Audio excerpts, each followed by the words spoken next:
Assalamualaikum warahmatullahi wabarakatuh. Perkenalkan, kami dari kelompok 4 ingin mempresentasikan mengenai obat-obat kemoterapeutika 1. Sebelumnya kami berterima kasih kepada Ibu dosen pengampu dari mata kuliah farmakologi klinik, yakni Ibu Apoteker Mira Febrina, Magister Sains. Sebelumnya kami ingin memperkenalkan anggota kelompok kami, yakni yang pertama Alia Anissa Aulia Mariska, Cynthia Purnamasari, Irma Fairuz Mufidah, dan saya sendiri Sabrina, lalu Winda Asda Aisyah, lalu Witatri Aresa. Baik, selanjutnya pengertian dari kemoterapeutika. Kemoterapeutika adalah penyakit kausal yang disebabkan oleh mikroorganisme seperti bakteri, virus, dan lain-lain. Digunakan obat-obatan yang tergolong dalam golongan besar kemoterapeutika. Kemoterapeutika adalah obat atau zat yang berasal dari bahan kimia yang dapat memberantas dan menyembuhkan penyakit atau infeksi yang disebabkan oleh bakteri, virus, amoeba, fungi, protozoa, cacing, dan sebagainya, atau merusak jaringan tubuh manusia. Selanjutnya, golongan obat yang termasuk kelompok kemoterapeutika. Yang pertama antibiotik, yang kedua anti-jamur, yang ketiga anti-hiperdelemia, yang keempat antivirus, yang kelima antimoeba. Pertama adalah antibiotika. Antibiotika adalah senyawa baik alami maupun sintetik yang mempunyai efek menekan atau menghentikan suatu proses biokimia bakteri sehingga dapat membunuh atau menghentikan pertumbuhannya. Mekanisme kerja antibiotik. Yang pertama, menghambat sintesis dinding sel bakteri, yang dimana antibiotik merusak dinding sel bakteri dengan menghambat sintesis enzima inaktivasi enzim sehingga menyebabkan sel lisis dan menghambat kelangsungan hidup bakteri. Antibiotik ini menghambat sintesis dinding sel terutama dengan mengganggu sintesis peptidoglikan. Antibiotik yang termasuk dalam golongan ini adalah beta-laktam. Yang kedua, menghambat sintesis protein bakteri. Antibiotik ini menghambat sintesis protein berlangsung pada ribosom sehingga sel mikroba tidak terbentuk dengan sempurna. Antibiotik golongan ini bersifat selektif karena dapat membedakan antara ribosom bakteri dengan ribosom manusia. Antibiotik yang termasuk dalam golongan ini adalah makrolida, aminoglycosida, tetracycline, dan chloramphenicol. Yang ketiga, menghambat fungsi membran sel bakteri. Molekul lipoprotein dari membran dikacaukan pembentukannya sehingga mempengaruhi permeabilitas membran sel tersebut dan menyebabkan kerusakan. Kerusakan membran sel bakteri menyebabkan keluarnya berbagai komponen penting sel bakteri seperti protein, asam nukleat, nukleotida, dan lain-lain.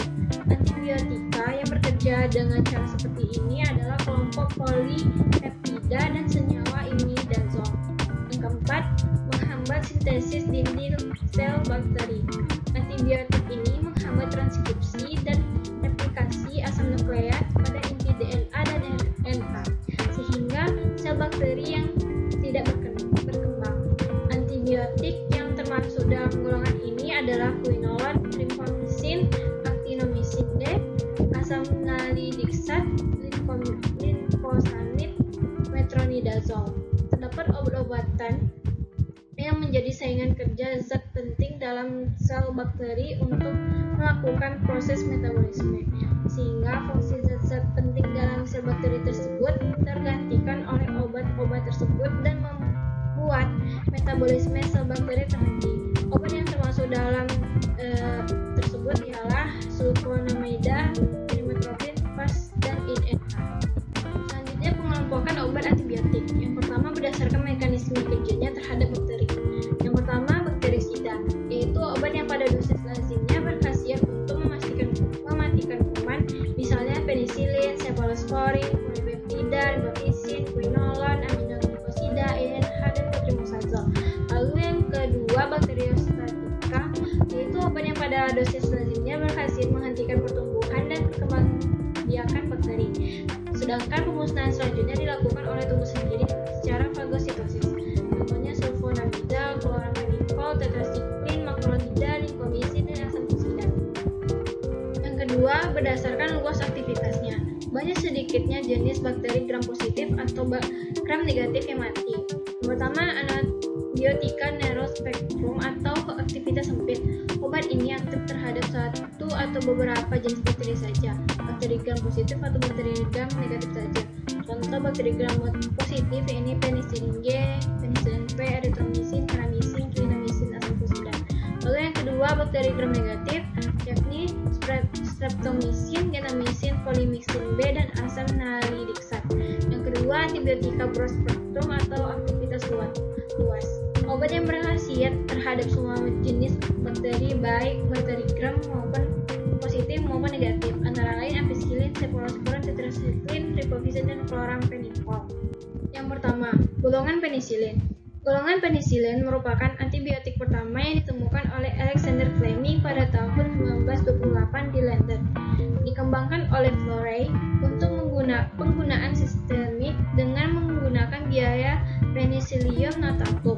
Penicillin termasuk antibiotik golongan beta-laktam karena memiliki rumus bangun dengan struktur seperti cincin beta-laktam yang merupakan syarat mutlak untuk menunjukkan khasiatnya. Struktur umum antibiotik penicillin: jika cincin menjadi terbuka oleh enzim beta-laktamase atau penicillinase dan cephalosporin, maka khasiat bakteri atau aktivitas antibiotik penicillin menjadi lenyap. Mekanisme: dengan merintangi atau menghambat pembentukan atau sintesis dinding bakteri. Sel bakteri resistensi terbentuknya saat bakteri membentuk enzim beta-laktamase atau bakteri mengubah bentuknya menjadi huruf L, yaitu untuk bentuk bakteri tanpa dinding sel. Bakteri bentuk L dapat menimbulkan infeksi kronis, misalnya infeksi paru-paru dan saluran kemih, karena lama berkembangnya, tetapi dapat dengan mudah dimatikan dengan cotrimoxazole atau tetracycline. Penicillin spektrum sempit seperti penicillin G, penicillin V, penicillin tahan penicillin, dan penicillinase. Penicillin spektrum luas yakni ampicillin, amoxicillin, antipseudomonas, pseudomonas, dan piperacillin. Baik, yang kedua ada golongan cephalosporin yang diperoleh dari biaan Cephalosporin acremonium dengan daya antimikrobanya terletak pada cincin beta-laktam, di mana mekanisme kerjanya berdasarkan peringatan sintetis dinding sel dengan cara inhibisi dari sintetis mukopeptida di dinding sel bakteri, biasanya yang bersifat bakterisida. Kemudian ada juga kelebihan dari cephalosporin ini, yang pertama, spektrum antibakterianya lebih luas tapi tidak mencakup Enterococcus dan kuman anaerob. Kemudian juga resisten terhadap penicillase asal Staphylococcus, tetapi tidak aktif terhadap Staphylococcus yang resisten terhadap methicillin. Kemudian cephalosporin ini diklasifikasikan menjadi 4 generasi yang berbeda, di mana generasi pertamanya itu efektif terhadap sebagian organisme gram positif dan beberapa gram negatif, yang digunakan terutama pada infeksi Klebsiella yang resisten dengan penicillin dan sulfonamida pada infeksi saluran kemih. Contohnya seperti cefradin, cefalexin, dan cefradoxil. Yang generasi kedua memperluas spektrum generasi pertama, termasuk memasukkan Haemophilus, influenza, dan beberapa proteus yang biasa digunakan terutama dalam pengobatan saluran urin, tulang, dan infeksi jaringan lunak yang profilaksis dalam berbagai prosedur bedah. Diberikan secara oral seperti cefaclor dan cefuroxib. Kemudian ada juga pemberian secara parenteral seperti cefuroxim, cefaclor, dan ceframandol. Kemudian ada juga generasi ketiga di mana dia memiliki aktivitas yang lebih luas pada gram negatif dan aktivitas berkurang pada gram positif yang dibandingkan dengan generasi kedua. Nah, generasi ketiga ini termasuk cefotaxim yang ampuh terhadap Haemophilus influenza. Diberikan secara parenteral seperti cefoxim dan cefixim diberikan secara oral. Untuk generasi keempat itu biasanya Aktivitasnya terbesar terhadap gram negatif di antara 4 generasi dan aktivitas minimal terhadap gram positif, contohnya cefepime dan cepiran. Untuk golongan beta-lactam lainnya itu ada golongan amiglikosida yang dihasilkan oleh jamur golongan Stephyromis dan Micromonospora. Pada tahun 1943 itu berhasil diisolasi dari suatu turunan Streptomyces griseus yang menghasilkan streptomycin yang aktif. Untuk mekanisme kerjanya itu mengikatkan diri pada riosom sel-sel bakteri sehingga mengacaukan biosintesis protein bakteri. Untuk penggolongannya itu satu molekul gula amino dalam molekulnya seperti streptomycin. Untuk 2 molekul gula amino dalam molekulnya itu kanamisin dan turunannya, dan dibekasin gentamisin dan turunannya, netimycin dan tobramycin. Habis itu ada 3 gula amino dalam molekulnya seperti neomycin, framisetin dan paramonisin. Untuk 4 golongan chloramphenicol diisolasi pada tahun 1974 dari Streptomycin fenozole, tetapi saat ini sudah dibuat secara disintetis. Kemudian ada juga karena toksisitasnya penggunaan sistemik sebaiknya dicadangkan untuk infeksi berakibat Haemophilus. Untuk mekanisme kerjanya itu merintangi sintesis protein bakteri. Untuk efek sampingnya kerusakan sumsum tulang belakang yang mengakibatkan pembuatan eritromycin terganggu sehingga timbul anemia aplasis. Untuk gangguan gastrointestinalnya itu mual, muntah dan diare. Untuk gangguan neuronnya sakit kepala, neuritis optik dan neuritis perifer. Next, untuk kelima ada golongan tetrasiklin di mana pertama kali ditemukan oleh tetrasiklin yang dihasilkan oleh Streptomyces aureofacis, yang deoksitetrasiklin dihasilkan oleh Escherichia, di mana tetrasiklin ini merupakan obat semisintetis dari klotetrasiklin spektrum luas yang bersifat bakteriostatik, di mana ini kejadian resistensinya banyak, di mana mekanisme kerjanya itu menghambat sintesa protein bakteri. Kemudian juga ada indikasinya seperti bronkitis akut dan kronis disentri amuba, pneumonia, kolera, infeksi saluran empedu, saluran kemih, kulit dan mata. Untuk golongan makrolidanya itu ada eritromycin yang dihasilkan oleh Streptomyces erytherus, di mana spektrumnya hampir sama dengan penisilin. Kemudian ada juga bakteriostatik dengan mekanisme kerjanya itu merintangi sintesis protein bakteri. Kemudian juga tidak stabil dalam asam dan kurang stabil pada suhu kamar. Di mana obat untuk infeksi klamida, pneumonia dan sifilis dan difenteri. Kemudian ada juga spiramycin, di mana ini spektrumnya sama dengan eritromycin, hanya lebih lemah.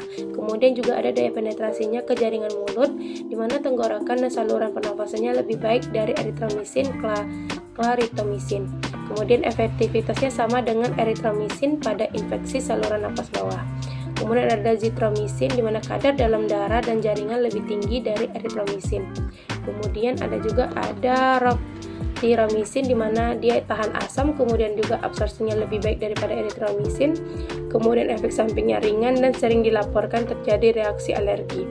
Kemudian ada juga golongan rimpaficin dan asam fusidat, di mana untuk rimpaficin ini dihasilkan oleh Streptomyces mediterranei dengan bakteriostatik dengan indikasi tuberkulosa dan lepra. Untuk ESO-nya warna merah pada urin, kemudian dahak, keringat, dan air mata. Pemakai lensa kontak dapat menjadi merah permanen. Untuk interaksi obatnya itu mengurangi efektivitas estrogen atau pil KB. Kemudian ada juga asam fusidat yang dihasilkan oleh jamur Fusidium coccineum yang satu-satunya AB dengan rumus steroid. Untuk aktivitasnya mirip penisilin tetapi lebih sempit, terbatas pada gram positif terutama Staphylococcus. Kemudian juga ini asam fusidat ini bakteriostatik dengan menghambat sintesis protein bakteri yang dianjurkan pada rahang sumsum tulang belakang. Kemudian juga 8 ada golongan-golongan lain seperti yang pertama lincomycin yang berasal dari Streptomyces lymphonesis dengan bakteriostatik terhadap gram positif. Kemudian spektrumnya lebih sempit dari erythromycin dengan obat pilihan kedua bagi kuman yang resisten terhadap penisilin, khususnya pada rahang tulang atau osteomyelitis. Nah, selanjutnya yang kedua itu ada clindamycin.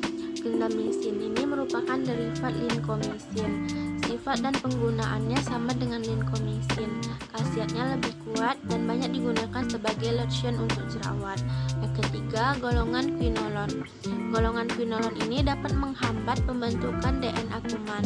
Hanya dapat digunakan untuk ISK tanpa komplikasi, dan golongan ini terdiri dari asam nalidiksat, ofloxacin, ciprofloxacin, dan norfloxacin. Yang pertama atau yang A itu ada asam nalidiksat. Asam nalidiksat ini efektif untuk bakteri garam negatif dan sudah jarang digunakan. Kemudian yang B, ofloxacin, digunakan untuk ISK, saluran nafas bawah, dan gonorrhea. Berkhasiat lebih kuat dan lebih luas dari asam nalidiksat.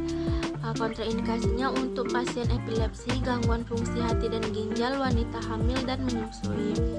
Yang C, ciprofloxacin, terutama aktif terhadap kuman gram negatif termasuk salmonella dan shigella. ISK atau saluran cerna termasuk tipus abdominalis dan gonorrhea. Kontraindikasinya remaja yang sedang dalam pertumbuhan. Efek samping obatnya tremor, gagal ginjal, sindrom Stevens-Johnson, dan lain-lain. Kemudian peringatannya dapat menurunkan kewaspadaan saat berkendara. Yang D ada norfloxacin. Indikasinya efektif untuk ISK. Peringatannya dapat menurunkan kewaspadaan saat berkendara. Nah, selanjutnya ada sulfonamida. Sulfonamida ini merupakan antimikroba pertama pada tahun 1930-an yang banyak digunakan secara sistematis maupun topikal untuk beberapa penyakit infeksi. Kemoterapi utama sebelum ditemukannya antibiotik. Pertengahan tahun 1970 ditemukan preparat kombinasi trimetoprim dan sulfamethoxazole. Selain kemoterapi, derivat sulfa juga berguna sebagai diuretik atau perintah karboanhidrase dan antidiabetik oral golongan sulfonilurea. Bersifat bakteriostatik yang mempunyai spektrum luas. Kemudian MK-nya antagonisme saingan antara PABA, para amino benzoik acid, yang rumus dasarnya mirip dengan rumus dasar sulfa. Selanjutnya ada kombinasi sulfonamida. Yang pertama trisulfa. Kombinasi sulfadiazin, sulfamerazin, dan sulfametazin dengan perbandingan yang sama, tujuan untuk memperkecil bahaya kristaluria. Yang kedua, cotrimoxazole. Kombinasi trimetoprim dan sulfamethoxazole yang berkhasiat bakterisid, memperkuat khasiat atau potensiasi, menurunkan resiko resistensi dengan kuat. Yang ketiga, sulfadoxin dan pirimetamin atau fansidar sebagai profilaksis dan terapi malaria tropika yang resistensi terhadap kloroquine. Kemudian sulfasalazin, senyawa molekuler, dan sulfapiridin dan aminosalisilat yang berkhasiat radang kuat untuk rematik dan penyakit radang usus. Selanjutnya efek samping. Kerusakan pada sel-sel darah yang berupa agranulositosis, anemia apatis, dan hemotolitik, reaksi alergi. Gangguan pada saluran kemih dengan terjadinya kristaluria, yaitu menghablurnya sulfa di saluran kemih. Pencegahan kristaluria. Pertama, penambahan NaHCO3 untuk melarutkan senyawa yang mengkristal, meminum air yang banyak atau meminum 1,5 liter per hari. Menggunakan preparat kombinasi trisulfa. Kemudian ada efek samping antibiotik. Yang pertama, sensitasi atau hipersensitif. Biasanya berupa reaksi hipersensitif atau alergi seperti gatal-gatal, kulit kemerahan, bentol-bentol, atau lebih hebat lagi dapat terjadi shock. Contohnya pada penggunaan penisilin dan kloramfenol. Yang kedua itu ada resistensi, merupakan keadaan saat bakteri tidak peka lagi terhadap antibiotik yang bersangkutan. Hal ini dapat timbul akibat penggunaan obat dengan dosis yang terlalu rendah atau waktu terapi yang kurang lama sehingga bakteri tidak musnah seluruhnya dan justru menyebabkan makin berkembangnya bakteri yang lebih tahan terhadap antibiotik tersebut. Kemudian ada suprainfeksi. Penggunaan antibiotik spektrum luas merupakan faktor yang dapat menimbulkan suprainfeksi. Akibat terganggunya keseimbangan bakteri yang lebih kuat atau resisten akan kehilangan saingan dan berkuasa menimbulkan infeksi baru, misalnya timbul jamur, Minella albicans dan Candida albicans. Suprainfeksi juga dapat timbul akibat penggunaan kortikosteroid dan imunosupresan lainnya. Baiklah, selanjutnya yaitu anti jamur. Anti jamur adalah obat yang digunakan untuk menghilangkan infeksi yang disebabkan oleh jamur. Infeksi jamur dapat terjadi pada yang pertama kulit oleh dermatofit atau jamur yang hidup di atas kulit seperti kutu air, panu, kurap, kuku kapur, serta ketombe. Yang kedua mukosa mulut, saluran cerna, saluran pernapasan, dan vagina oleh sejenis ragi yang disebut sebagai Candida albicans. Selanjutnya yaitu penggolongan obat anti jamur. Yang pertama antibiotik atau griseopulvin, amphotericin B, nystatin, dan natamycin. Yang kedua yaitu derivat imidazol atau miconazol, ketoconazol, clorimazol, thioconazol, isoconazol. Yang ketiga yaitu derivat triazol atau fluconazol, itraconazol, terconazol. Yang keempat yaitu asam-asam organik atau asam salisilat, benzoat, undersilinat, propionat. Dan yang terakhir yaitu lainnya untuk terbinafin, pirition, tolnaftate, selen sulfida, naftifin, sikopirok, dan haloprogin. Yang pertama yaitu griseopulvin atau dihasilkan oleh Penicillium atau Griseopulvinum.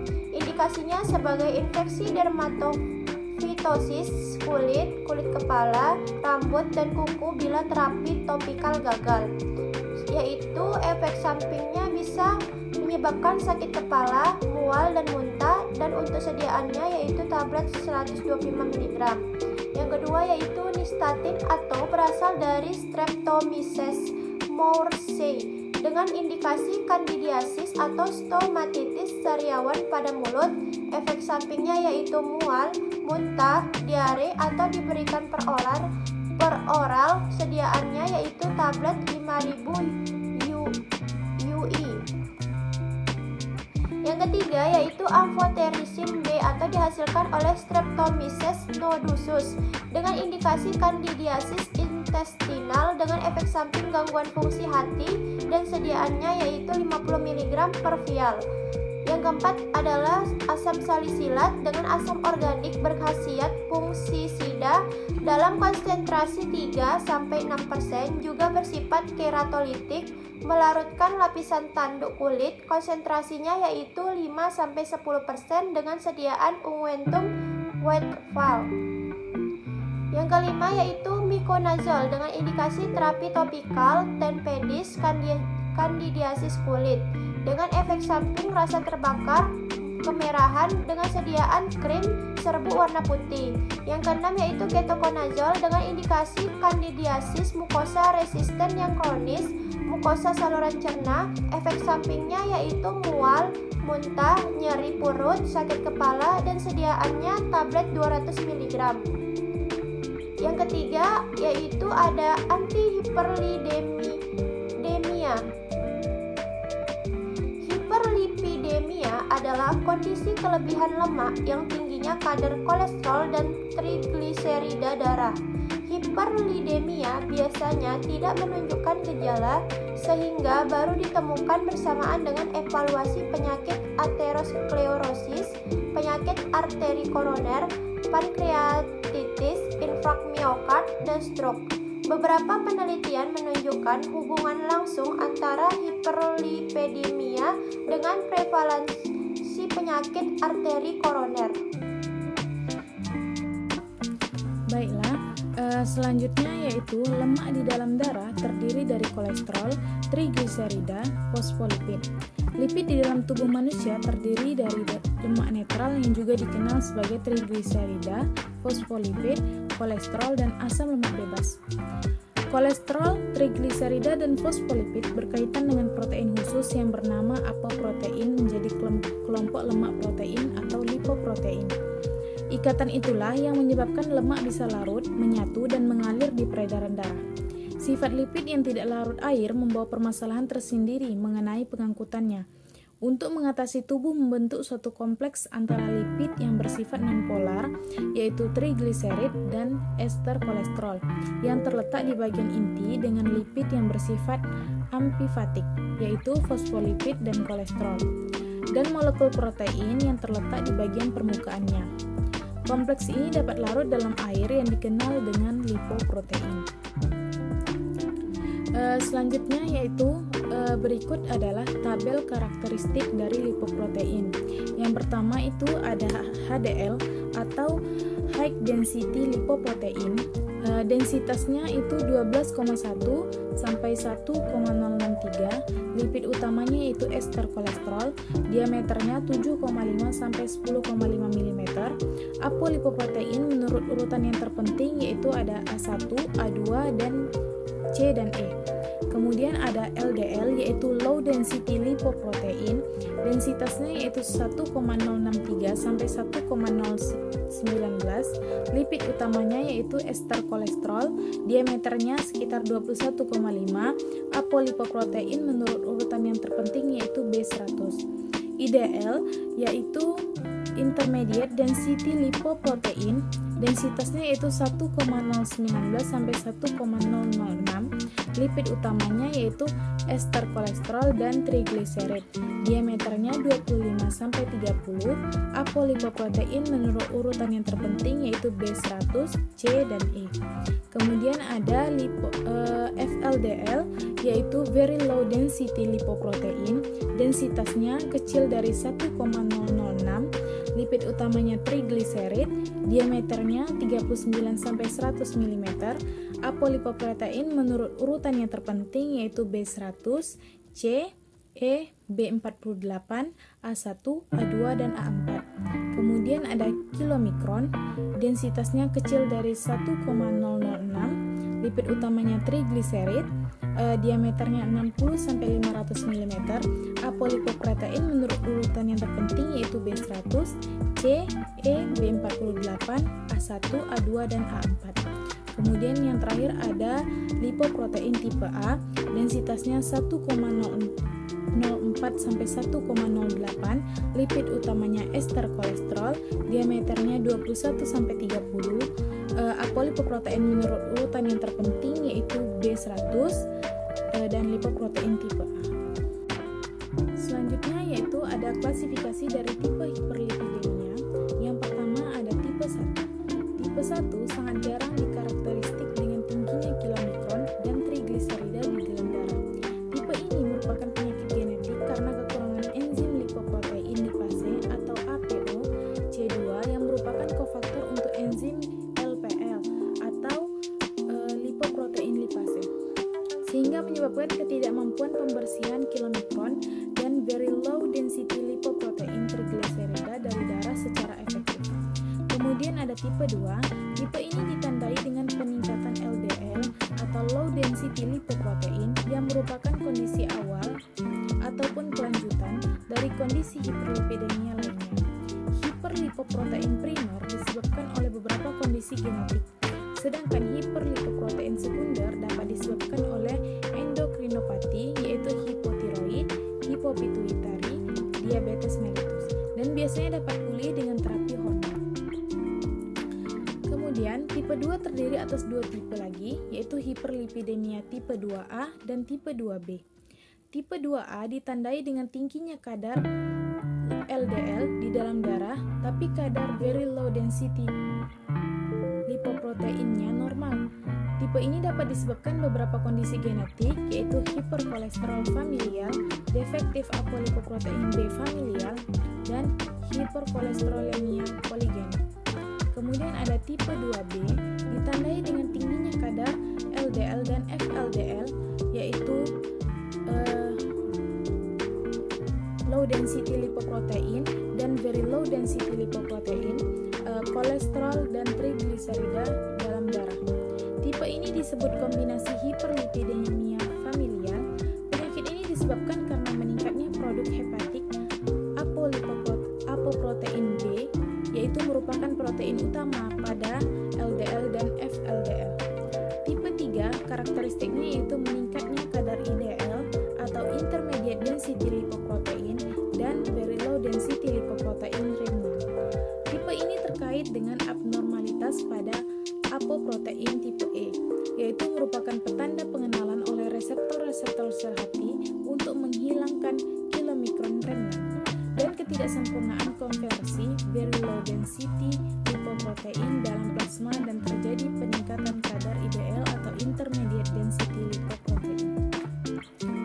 Selanjutnya yaitu ada tipe 4. Karakteristiknya yaitu peningkatan kadar trigliserida plasma yang terkandung di dalam very low density lipoprotein dan kemungkinan akan berkembang menjadi aterosklerosis. Kondisi berhubungan dengan abnormalitas toleransi glukosa, yaitu resisten insulin, dan obesitas. Kadar kolesterol total normal atau meningkatkan, sedangkan kadar HDL rendah, yaitu high density lipoproteinnya rendah. Kemudian ada tipe 5, karakteristiknya terjadi peningkatan kadar very low density lipoprotein dan kilomikron sehingga dapat disebut sebagai hipertrigliseridemia. Kadar lipoprotein lipase umumnya normal. Tipe ini merupakan gangguan yang jarang terjadi. Penyebabnya terkadang dipengaruhi faktor keluarga terkait dengan ketidaksempurnaan pembersihan trigliserida eksogen maupun endogen yang tidak sempurna, dapat dan ancaman resiko pankreatis seumur hidup. Pada beberapa pasien dapat diakibatkan alkohol dan diabetes. Selanjutnya yaitu mekanisme kerja obat hiperlipidemia. Yang pertama ada inhibitor HMG-CoA reduktase, yaitu statin, atau yang disebut mikrosomal enzim 3-hidroksi 3-metilglutarid-CoA. Obat yang sangat efektif dalam menurunkan kolesterol total dan LDL, statin mempunyai sedikit efek samping dan merupakan obat pilihan pertama. Inhibitor HMG-CoA reduktase memblok sintesis kolesterol dalam hati, yaitu yang mengambil sebagian besar obat. Hal ini menstimulasi ekspresi lebih banyak enzim, cenderung untuk mengembalikan sintesis kolesterol menjadi normal bahkan pada saat terdapat obat.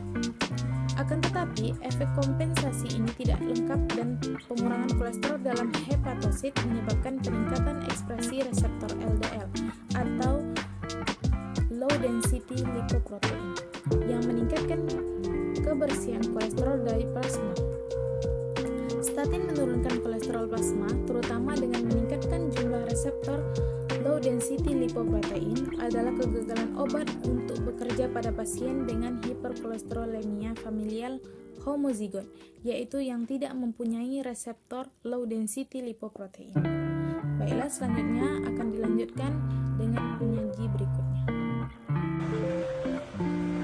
Contohnya itu seperti lovastatin. Lovastatin itu ada Dalfas, Colestra, Colvastatin, Lipovas, Lovacol, Lotivas, Lotin, Minipid, Vastacol, dan Mevinacor. Yang kedua yaitu ada Pravastatin, contohnya seperti Pravasin, Librevil. Yang ketiga yaitu ada Simvastatin, seperti Detrovel, Novet, Rachel, Simcor, Sinova, Valemia, Vaster, dan Denan, Zocor. Yang keempat ada Fluvastatin, contohnya itu seperti Kranok dan Lokol. Dan yang kelima ada atorvastatin, contohnya seperti Sortes. Yang keenam ada cerivastatin, contoh obat seperti Lipovay dan Zena. Next, yang kedua adalah resin. Resin merupakan kadar kolesterol dengan cara mengikat asam empedu dalam saluran cerna, mengganggu sirkulasi enterohepatik sehingga ekresi steroid bersifat asam dalam tinja meningkat. Penurunan kadar empedu ini oleh pemberian resin akan menyebabkan produksi asam empedu yang berasal dari kolesterol. Karena sirkulasi enterohepatik dihambat oleh resin, maka kolesterol akan diabsorpsi lewat saluran cerna, akan menghambat dan keluar bersama tinja. Kedua hal ini akan menyebabkan penurunan kolesterol dalam hati. Selanjutnya, penurunan kolesterol dalam hati akan menyebabkan terjadi dua hal. Yang pertama, meningkatkan jumlah reseptor LDL sehingga katabolisme LDL meningkat dan meningkatnya aktivitas HMG CoA reduktase. Peningkatan aktivitas HMG CoA akan mengurangi efek penurunan kolesterol oleh resin. Contohnya ada kolestiramin, kolestipol. Yang ketiga ada asam nikotinat.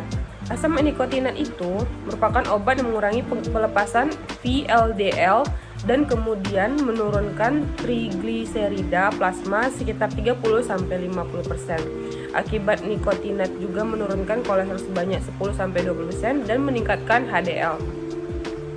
Asam nikotinat merupakan obat penurun lipid pertama untuk mengurangi mortalitas keseluruhan pada pasien dengan penyakit arteri koroner. Namun penggunaannya dibatasi karena efek samping yang meliputi kemerahan yang diperantari prostaglandin, pusing, dan palpitasi. Contohnya itu ada asam nikotinat, piridil metanol, dan acipimox. Next. Yang keempat ada fibrat. Fibrat itu ada 4 mekanisme kunci obat golongannya yaitu ada meningkatnya lipolisis, meningkatnya asupan asam lemak hati, dan menurunkan produksi trigliserida hati, meningkatkan asupan LDL oleh reseptor LDL, dan yang keempat menstimulasi retransport kolesterol balik sehingga meningkatkan HDL. Contohnya itu ada gemifibrozil, seperti dubrozil, fetinor, fibralib, grospeed, hipofil, dan gefilon. Yang kedua ada clofibrat, contohnya seperti clofibrat stada 500. Dan yang ketiga adalah bezafibrat, contohnya ada Sedur. Yang kelima, inhibitor pada absorpsi kolesterol usus. Ezetimibe menurunkan penyerapan kolesterol dan fitosterol dan menurunkan kolesterol LDL sekitar 18% dengan sedikit perubahan pada kolesterol HDL. Hal ini mungkin sinergis dengan statin sehingga menjadi terapi kombinasi yang baik. Asam lemak omega 3. Yang keenam ada asam lemak omega 3. Minyak ikan kaya akan asam lemak omega 3 yaitu asam eicosapentaenoic atau disingkat EPA dan asam DHA.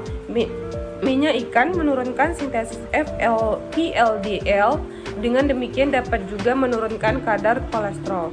Contoh obatnya itu seperti Maxepe yang terdiri atas 18% asam EPA dan 12% asam DHA. Diberikan dengan dosis 10 kapsul sehari. Yang selanjutnya yaitu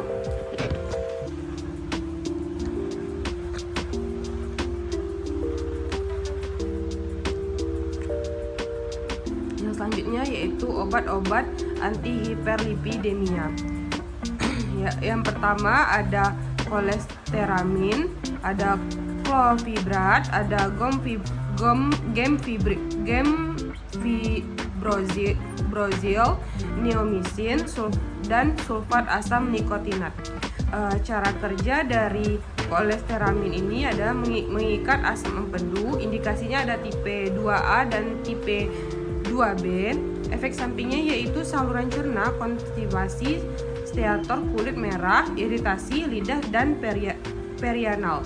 Interaksi obatnya itu gangguan absorpsi obat chlorothias, digitally Fe. Selanjutnya itu ada clofibrate. Cara kerjanya itu ada sintesa kaum menurun. Indikasinya ada tipe 3, 4, dan 5. Tipe 2 itu yang kurang. Efek sampingnya ada saluran cerna batu empedu, gangguan fungsi hati, libido menurun, berat badan bertambah. Interaksi obatnya itu Me+, efek hipoprotrombin, antikoagulan. Selanjutnya ada gemfibrozil. Cara kerjanya produk VLDL menurun. Indikasinya itu tipe 3, tipe 4, dan 5. Efek sampingnya ada saluran cerna, erupsi kulit, gangguan fungsi hati. Interaksi obatnya Me+, efek hipoprotrombin, antikoagulan. Selanjutnya ada neomycin. Neomycin cara kerjanya itu absorpsi kolesterol dikurangi. Indikasinya itu tipe 2A.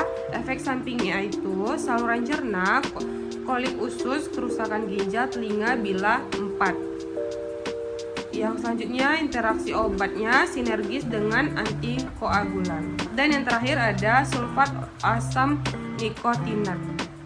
Cara kerjanya pelepasan asam lemak bebas. Indikasinya semua tipe kecuali tipe 1. Efek sampingnya muka merah, pruritus, hepatotoksik, glukosa intolerans, hipourikemia. Dan interaksi obatnya sinergis dengan obat vasodilatasi, blokade ganglion. Nah, selanjutnya yaitu antivirus. Antivirus merupakan salah satu penggolongan obat yang secara spesifik digunakan untuk mengobati infeksi virus. Obat-obat antivirus digunakan untuk mencegah replikasi virus dengan menghambat salah satu dari tahap-tahap replikasi sehingga dapat menghambat virus untuk bereproduksi. Penggolongan obat antivirus ada dua. Yang pertama yaitu anti-non-retrovirus dan yang kedua adalah anti-retrovirus. Anti-non-retrovirus terdiri dari antivirus untuk herpes, antivirus untuk influenza, dan antivirus untuk HBV dan HCV. Sedangkan anti-retrovirus terdiri dari nukleosid reverse transkriptase inhibitor atau NRTI. Yang kedua ada nukleotid reverse transkriptase inhibitor atau NTRTI. Dan yang ketiga ada NNRTI atau non-nucleoside reverse transkriptase inhibitor. Yang keempat ada protease inhibitor atau PI. Dan yang kelima ada viral entry inhibitor. Nah, yang pertama itu herpes virus. Contoh obatnya ada aciclovir, di mana aciclovir ini merupakan analog 2-aksendeoksiguanosin. Aciclovir adalah suatu prodrug yang baru memiliki efek antivirus setelah dimetabolisme menjadi aciclovir trifosfat. Aciclovir bekerja dengan cara menghambat pembentukan materi genetik virus sehingga mengganggu replikasinya. Kemudian yang kedua ada ganciclovir. Mekanisme kerjanya adalah ganciclovir diubah menjadi anciclovir monofosfat oleh enzim fosfotransferase yang dihasilkan oleh sel yang terinfeksi sitomegalovirus. Kemudian ada antivirus untuk influenza. Yang pertama itu ada amantadin dan rimantadin. Mekanisme kerjanya adalah bekerja pada protein M2 virus, suatu kanal ion transmembran yang diaktifasi oleh pH. Kanal M2 merupakan pintu masuk ion ke virion selama proses uncoating. Hal ini dapat menyebabkan destabilisasi ikatan protein-protein serta proses transport DNA virus ke nukleus. Kemudian yang kedua ada inhibitor neuraminidase, contohnya oseltamivir dan zanamivir. Mekanisme kerjanya adalah hambatan terhadap enzim neuraminidase dengan mencegah pelepasan virus yang optimal dari sel yang terinfeksi. Virusnya adalah virus influenza A dan B. Dia resistensi terhadap penurunan afinitas ikatan reseptor hemaglutinin sehingga aktivitas neuraminidase tidak memiliki efek pada pelepasan virus pada sel yang terinfeksi. Kemudian yang ketiga ada ribavirin. Ribavirin merupakan analog guanosin yang cincin purinya tidak lengkap. Fosforilisasi intrasel ribavirin trifosfat mengganggu tahap awal transkripsi virus, menghambat elongasi mRNA, serta sintesis ribonukleoprotein atau replikasi RNA dan ekspresi gen. Kemudian ada antivirus untuk HBV dan HCV. Yang pertama ada lamivudin. Lamivudin merupakan L-enantiomer analog deoxycytidine. Lamivudin dimetabolisme di hepatosit menjadi bentuk trifosfat aktif. Lamivudin bekerja dengan cara menghentikan sintesis DNA secara kompetitif, menghambat polimerase virus. Kemudian yang kedua ada adefovir. Adefovir merupakan analog nukleotida asiklik penghambat replikasi HBV sebagai DNA chain terminator, meningkatkan aktivitas sel NK dan menginduksi produksi interferon. HBV, HIV, dan retrovirus lain, adefovir juga aktif terhadap virus herpes. Kemudian ada interferon, glikoprotein yang terjadi alamiah jika ada perangsangan dan mengganggu kemampuan virus menginfeksi sel.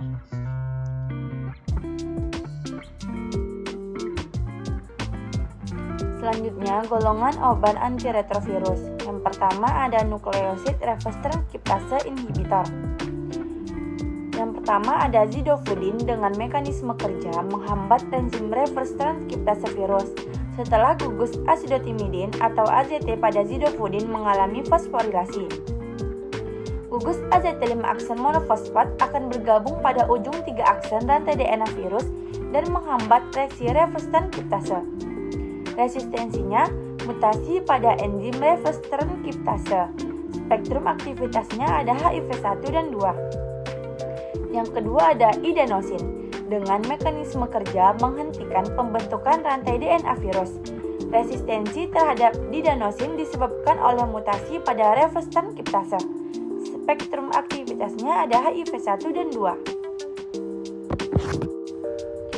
Yang ketiga ada zalcitabin dengan mekanisme kerja menghentikan pembentukan rantai DNA virus. Resistensi terhadap zalcitabin disebabkan oleh mutasi pada reverse transkriptase. Dilaporkan ada resistensi silang dengan lamivudin. Nah, yang keempat ada lamivudin dengan mekanisme kerja menghentikan pembentukan rantai DNA virus. Resistensinya disebabkan pada RT codon 184 dan spektrum aktivitasnya ada HIV1, tipe 1 dan 2 dan HBV. Nah, selanjutnya yang kedua dari golongan obat antiretrovirus yaitu ada nucleotide reverse transkriptase inhibitor. Yaitu yang pertama ada tenofovir disoproxil dengan mekanisme kerja HIVRT atau HBVRT dengan cara menghentikan pembentukan rantai DNA virus. Selanjutnya yang ketiga dari golongan obat antiretrovirus yaitu non-nukleosid reverse transkriptase inhibitor. Dengan mekanisme kerjanya menghambat aktivitas enzim reverse transkriptase dengan cara berikatan di tempat yang dekat dengan tempat aktif enzim dan menginduksi perubahan konfirmasi pada situasi aktif.